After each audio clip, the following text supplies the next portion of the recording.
Goeiemôre.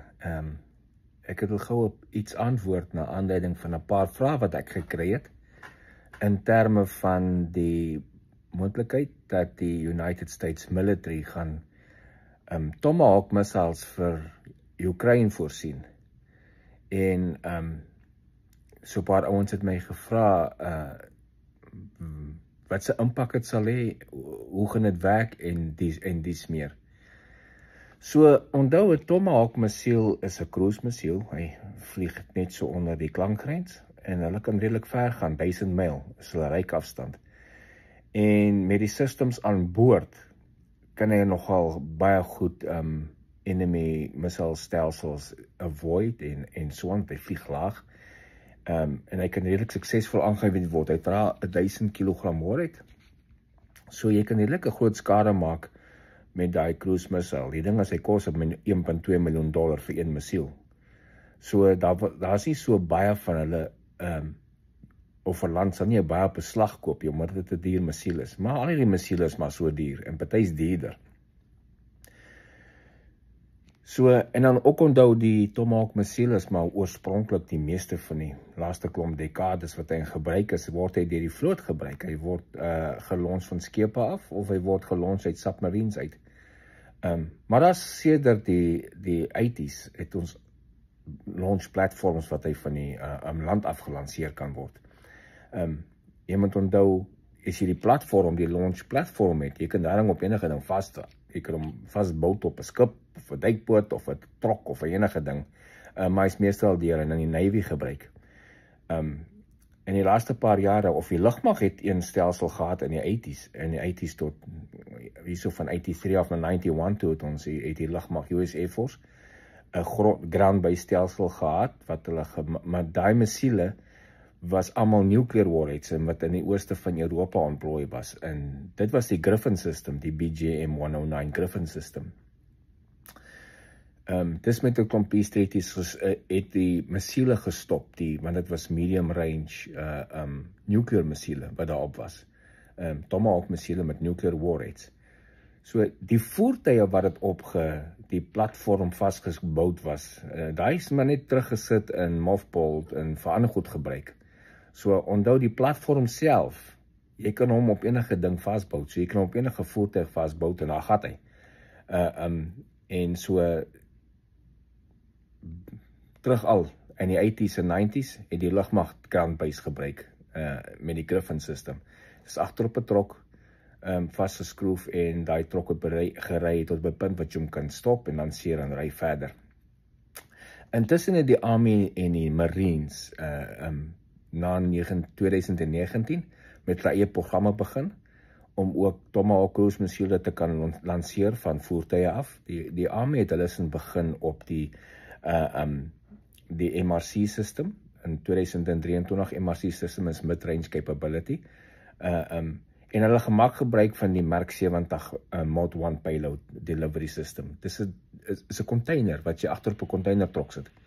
En daai trok ry met die container se dak gaan oop, die missiel slaan op boontoe en hy launch. So daai platform kan jy ook op enige tipe voertuig. Ons het baie verskillende trokke in die Army wat daai ding kan agterop gemount word en kan rondry met hom. En dan die Marines het die long range fires platform gebruik om hulle Tomahawks te lanseer. Hulle het ook al in 2023 operasioneel gegaan. En hulle het dit hulle se was klein, hulle se was op 'n infantry combat voertuig gesit, similar size. So hulle is sommer agterop die Rogue Firebase Nemesis launcher vehicle gesit. En daai voertuig is remote control. Dit lyk soos kan maar amper sê size van 'n Casper amper. En hulle se was agterop daai ding vasgemount, die platform, die launch platform van die Tomahawk missiel. En daai voertuig was remote control, so jy kan hom ry waar jy wil en jy hoef nie 'n troepe om te hê nie en om te lanseer.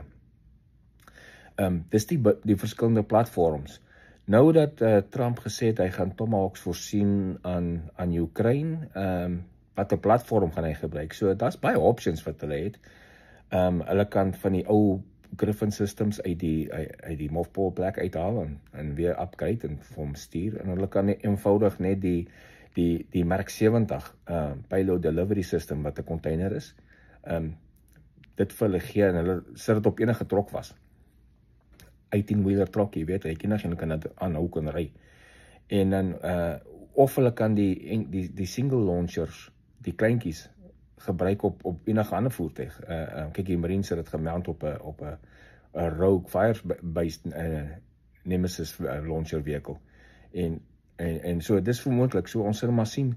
En die Marines, interessantheid, het hulle sin gestop in die begin van die jaar, of in die middel van hierdie jaar, het hulle program gekanseleer, vir daai, want hulle het ander missiele wat verder trek, en ander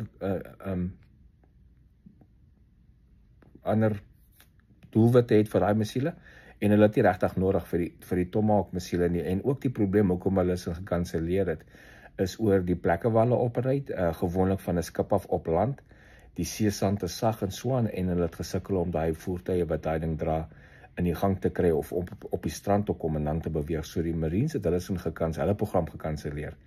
En dan daai voertuie wat gebruik was vir die Marines, is ten toe aan ook die voertuie wat hulle kan gee vir die Ukrainiërs, want hulle is daar, hulle is beskikbaar, en vinnig om te produseer as hulle hoef.